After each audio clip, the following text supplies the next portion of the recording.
Hello, आप सभी कैसे हैं। आप सभी का मेरे YouTube चैनल BHU एकेडमी में स्वागत है। आज हम लोग राज्यपाल से रिलेटेड जीके जीएस के महत्वपूर्ण प्रश्नों को देखेंगे। ये सारे प्रश्न होने वाले आगामी एग्जामों के लिए बेहद ही महत्वपूर्ण होने वाले हैं। तो चलिए आइए एक एक करके शुरू करते हैं। निम्न में से कौन सा अनुच्छेद कहता है कि राज्य में एक राज्यपाल होगा? इसका करेक्ट आंसर क्या होगा? निम्न में से कौन सा अनुच्छेद कहता है कि राज्य में एक राज्यपाल होगा? अनुच्छेद 153 कहता है कि राज्य में एक राज्यपाल होगा। संविधान के किस अनुच्छेद में कहा गया है कि राज्य की समस्त कार्यपालिका शक्तियां राज्यपाल में निहित है? इसका करेक्ट आंसर क्या होगा? संविधान के किस अनुच्छेद में कहा गया है कि राज्य की समस्त कार्यपालिका की शक्तियां राज्यपाल में निहित होगी? अनुच्छेद 154 में ये बात कही गई है। कहाँ कही गई है? अनुच्छेद 154 में कही गई है। राज्य की कार्यपालिका शक्ति किस में निहित होती है? इसका राइट आंसर क्या होगा? राज्य की कार्यपालिका शक्ति किस में निहित होती है? राज्यपाल में निहित होती है राज्य की कार्यपालिका शक्ति। राज्य सरकार का कार्यकारी अध्यक्ष कौन है? इसका करेक्ट आंसर क्या होगा? राज्य सरकार का कार्यकारी अध्यक्ष कौन होता है? राज्यपाल होता है राज्य सरकार का कार्यकारी अध्यक्ष। भारतीय संविधान के अनुसार राज्य का अधिशासी प्रधान कौन होता है? इसका करेक्ट आंसर क्या होगा? भारतीय संविधान के अनुसार राज्य का अधिशासी प्रधान कौन होता है? राज्यपाल होता है भारतीय संविधान के अनुसार राज्य का अधिशासी प्रधान। राज्य सरकार का संवैधानिक प्रमुख होता है। इसका राइट आंसर क्या होगा? राज्य सरकार का संवैधानिक प्रमुख कौन होता है? राज्यपाल होता है राज्य सरकार का संवैधानिक प्रमुख। राज्यपाल राज्य में किसका प्रतिनिधि होता है? बेहद ही महत्वपूर्ण प्रश्न है। राज्यपाल राज्य में किसका प्रतिनिधि होता है? राष्ट्रपति का राज्यपाल राज्य में प्रतिनिधि होता है। अगर आपको ये वीडियो पसंद आए तो एक लाइक जरूर कीजिएगा और अगर आप इस चैनल पर नए होंगे तो सब्सक्राइब भी कर लीजिएगा। भारतीय राज्यों में राज्यपाल की नियुक्ति कौन करता है? इसका करेक्ट आंसर क्या होगा? भारतीय राज्यों में राज्यपाल की नियुक्ति कौन करता है? राष्ट्रपति करता है भारतीय राज्यों में राज्यपाल की नियुक्ति। राष्ट्रपति किसकी सलाह पर किसी राज्य के राज्यपाल की नियुक्ति करते हैं? बेहद ही महत्वपूर्ण प्रश्न है। राष्ट्रपति किसकी सलाह पर किसी राज्य के राज्यपाल की नियुक्ति करते हैं? राष्ट्रपति अपने मन से अपने विवेक से राज्यपाल किसी भी राज्य के राज्यपाल का चुनाव नहीं कर सकता है। प्रधानमंत्री राष्ट्रपति को सलाह देता है नामों का, उन्हीं नामों में से कुछ नामों को चुनता है राज्यपाल। जनरली उन्हीं नामों को चुनता है जिनको डायरेक्टली प्रधानमंत्री के द्वारा रिकमेंड किया गया होता है। इसका करेक्ट आंसर क्या होगा? प्रधानमंत्री की सलाह पर राष्ट्रपति राज्यपाल की नियुक्ति करता है। सामान्य रूप से राज्यपाल का कार्यकाल होता है। इसका करेक्ट आंसर क्या होगा? सामान्य रूप से राज्यपाल का कार्यकाल कितना होता है? 5 वर्ष होता है। ऐसे कोई राज्यपाल का जो कार्यकाल है सामान्य जनरली 5 वर्ष का होता है, लेकिन किसी राज्य का राज्यपाल अपने पद पर तब तक बना रह सकता है जब तक राष्ट्रपति चाहें।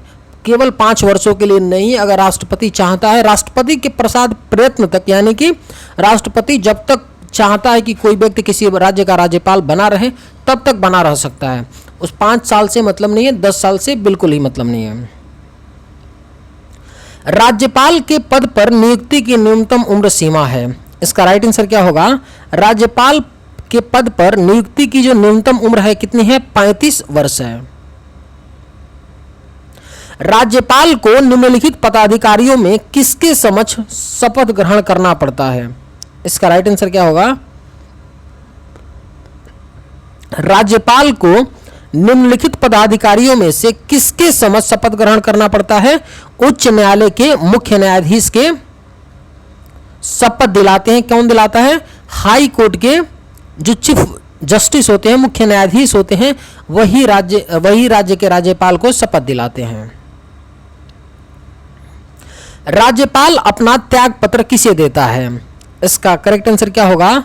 राज्यपाल अपना त्याग पत्र राष्ट्रपति को देता है। राष्ट्रपति नियुक्त करते हैं और राष्ट्रपति को त्याग पत्र भी देते हैं। निम्न में से किसको हटाने का प्रावधान संविधान में नहीं है? बेहद ही खूबसूरत प्रश्न है।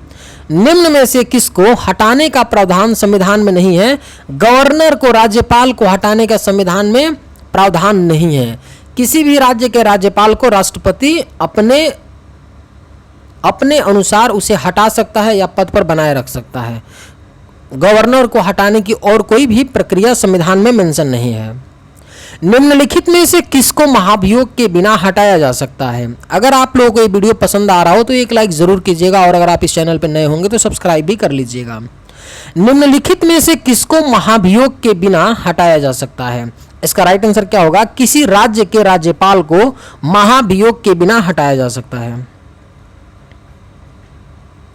राज्यपाल द्वारा अध्यादेश जारी करने से संबंधित शक्तियों का वर्णन संविधान के किस अनुच्छेद में किया गया है? इसका करेक्ट आंसर क्या होगा? राज्यपाल द्वारा अध्यादेश जारी करने से संबंधित शक्तियों का वर्णन संविधान के अनुच्छेद 213 में किया गया है। संविधान के अनुच्छेद 213 के अनुसार राज्यपाल का अध्यादेश जारी करने का अधिकार है। इसका राइट आंसर क्या होगा? संविधान के अनुच्छेद 213 के अनुसार राज्यपाल का जो अध्यादेश जारी करने का अधिकार है वह किस तरह का है? यह शक्ति मंत्रिमंडल के परामर्श से प्रयुक्त की जाती है। यानी कोई भी अध्यादेश राज्यपाल अपने मन से जारी नहीं कर देते हैं, जो मंत्रिमंडल होती है राज्य की उसके परामर्श से प्रयुक्त इस शक्ति की जाती है। यानी मंत्रिमंडल बोल रहा है कि इस अध्यादेश की जरूरत है, तब जा करके राज्यपाल क्या करते हैं? उस अध्यादेश को जारी करते हैं। ऐसा नहीं कि अब केवल ही अपने ही मन से कर दिए। लिखा है यहाँ पे स्पष्ट, यह शक्ति मंत्रिमंडल के परामर्श से प्रयुक्त की जाती है, यानी मंत्रिमंडल सलाह देती है। उसके बाद गवर्नर द्वारा जारी किया गया अध्यादेश किसके द्वारा मंजूर किया जाता है? इसका करेक्ट आंसर क्या होगा? गवर्नर द्वारा जारी किया गया अध्यादेश विधानमंडल के द्वारा मंजूर किया जाता है। विधानमंडल उसे मंजूर करता है। राज्य विधानमंडल के अनुमोदक के बिना राज्यपाल द्वारा जारी अध्यादेश कितनी अवधि के लिए लागू रहेगा? बेहद ही महत्वपूर्ण प्रश्न है। इसका राइट आंसर क्या होगा? 6 सप्ताह। यानी क्वेश्चन कह रहा है कि मान लीजिए कि राज्यपाल कोई अध्यादेश जारी कर देता है, ओके, और राज्य विधानमंडल क्या करता है? अभी उस पर मुहर नहीं लगाता है, उसको पास नहीं करता है, तो कितने समय तक के लिए राज्यपाल के द्वारा जारी अध्यादेश वैलिड रहता है? 6 सप्ताह के लिए, यानी 7 छके 42, 42 डेज के लिए राज्यपाल द्वारा जारी अध्यादेश वैलिड रहता है। अगर उसके बीच में, उसके बाद वो इनवैलिड हो जाएगा। अगर उसके बीच में पारित हो जाता है, विधानमंडल उसको क्या कर देता है? अनुमोदित कर देता है, तब फिर से वो कानून बन जाता है। राज्यपाल का वेतन और भत्ता किस कोष से आता है? इसका करेक्ट आंसर क्या होगा? राज्यपाल का वेतन और भत्ता भारत की संचित निधि से आता है। राज्यपाल का वेतन और भत्ता। राज्यपाल का मुख्य सलाहकार कौन रहता है? इसका करेक्ट आंसर क्या होगा? राज्यपाल का जो मुख्य सलाहकार होता है वो कौन होता है? मुख्यमंत्री होता है राज्य का। कौन राज्यपाल को मंत्रिपरिषद के निर्णय की सूचना देता है? बेहद ही महत्वपूर्ण प्रश्न है। कौन राज्यपाल को मंत्रिपरिषद के निर्णय की सूचना देता है? मुख्यमंत्री देते हैं मंत्रिपरिषद के निर्णय की सूचना। निम्न में से किसको राज्यपाल द्वारा चुना जाता है? अगर आपको ये वीडियो पसंद आए तो एक लाइक जरूर कीजिएगा और अगर आप इस चैनल पर नए होंगे तो सब्सक्राइब भी कर लीजिएगा। निम्न में से किसको राज्यपाल द्वारा चुना जाता है? इसका करेक्ट आंसर क्या होगा? ये सभी राज्य के महाधिवक्ता, लोक सेवा आयोग के सदस्यों, राज्य निर्वाचन आयुक्त, इन तीनों को राज्यपाल द्वारा चुना जाता है। किनको? राज्य के महाधिवक्ता, लोक सेवा आयोग के सदस्यों, राज्य निर्वाचन आयुक्त, इन तीनों को राज्यपाल द्वारा चुना जाता है। किसकी रिपोर्ट पर ही राज्य में राष्ट्रपति शासन लागू हो सकता है? इसका करेक्ट आंसर क्या है? किसकी रिपोर्ट पर ही राज्य में राष्ट्रपति शासन लागू हो सकता है? राज्यपाल रिपोर्ट अपना देता है किसी भी राज्य के सिचुएशन के बारे में, उसी के आधार पर राष्ट्रपति उस राज्य में राष्ट्रपति शासन आर्टिकल 356 के तहत लगाता है। अपने मन से राष्ट्रपति किसी राज्य में राष्ट्रपति शासन नहीं लगाता है। वह राज्य का राज्यपाल से उस राज्य की स्थिति के बारे में रिपोर्ट मांगता है और उसी रिपोर्ट के आधार पर राष्ट्रपति क्या करता है? उस राज्य में राष्ट्रपति शासन लगाता है। संविधान के अनुसार किसी राज्य का राज्यपाल निम्नलिखित में से किसकी सहायता एवं सलाह से अपनी शक्तियों का प्रयोग करता है? बेहद ही महत्वपूर्ण प्रश्न है। क्वेश्चन है कि संविधान के किसी राज्य का जो राज्यपाल होता है किसकी सहायता एवं सलाह से अपनी शक्तियों का प्रयोग करता है? राज्य मंत्री परिषद। जो राज्य का मंत्री परिषद होता है उसकी सहायता लेता है, सलाह लेता है, फिर अपनी शक्तियों का प्रयोग करता है।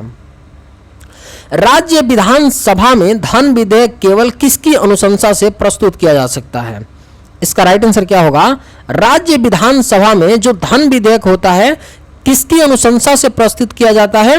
राज्यपाल की अनुशंसा से प्रस्तुत किया जाता है राज्य विधानसभा में धन विधेयक। निम्न में से किस संविधान संशोधन अधिनियम में एक ही व्यक्ति को 2 या 2 से अधिक राज्यों का राज्यपाल बनाने संबंधी प्रावधान किया गया? बेहद ही खूबसूरत प्रश्न है। इसका राइट आंसर क्या है? 7वां संशोधन में, 7वां संविधान का संशोधन किया गया, उसमें यह प्रावधान बनाया गया। प्रावधान क्या है कि एक ही व्यक्ति को 2 या 2 से अधिक राज्यों का राज्यपाल बनाने संबंधी प्रावधान, यानी एक व्यक्ति 2 से अधिक, यानी 2, मान लीजिए कि केरल का राज्यपाल है तो मध्य प्रदेश का भी साइमल्टेनियसली मतलब एक साथ राज्यपाल रह सकता है। 2 से अधिक भी हो सकता है, यानी 2 से यानी 3, एक व्यक्ति 3 राज्यों का भी राज्यपाल हो सकता है। या 7वां संशोधन में करके, संविधान संशोधन में करके इस प्रावधान को जोड़ा गया। संविधान के किस अनुच्छेद में राज्यपाल को विधानसभा में एंग्लो इंडियन समुदाय के सदस्य को नियुक्त करने का अधिकार है? इसका राइट आंसर क्या होगा? संविधान के किस अनुच्छेद में राज्यपाल को विधानसभा में एंग्लो इंडियन समुदाय के सदस्यों को नियुक्त करने का अधिकार है? अनुच्छेद 333 के तहत एंग्लो इंडियन समुदाय को नियुक्त करने का राज्यपाल को अधिकार है। भारत के किसी राज्य की राज्यपाल बनने वाली प्रथम महिला थी? आप सभी को पता होगा, भारत के किसी राज्य की राज्यपाल बनने वाली प्रथम महिला सरोजनी नायडू थी, जो उत्तर प्रदेश की राज्यपाल बनी थी। कहां की? यूपी की बनी थी। निम्न में से कौन सा सुमेलित नहीं है? हमें बताना है कि कौन सा सुमेलित नहीं है। पहला सही है अनुच्छेद 153 राज्य का राज्यपाल, अनुच्छेद 155 राज्यपाल की नियुक्ति, अनुच्छेद 165 राज्य का महाधिवक्ता और अनुच्छेद 233 राज्यपाल के अध्यादेश जारी करने की शक्ति। गलत है, 213 है राज्यपाल की अध्यादेश जारी करने की शक्ति। एक बार और देख लीजिए, 153 राज्य का राज्यपाल, 155 राज्यपाल की नियुक्ति, 165 राज्य का महाधिवक्ता और 213 है राज्यपाल की अध्यादेश जारी करने की शक्ति। चलिए आज की वीडियो में बस इतना ही। अगर आपको वीडियो पसंद आया हो तो एक लाइक जरूर कीजिएगा। थैंक्स।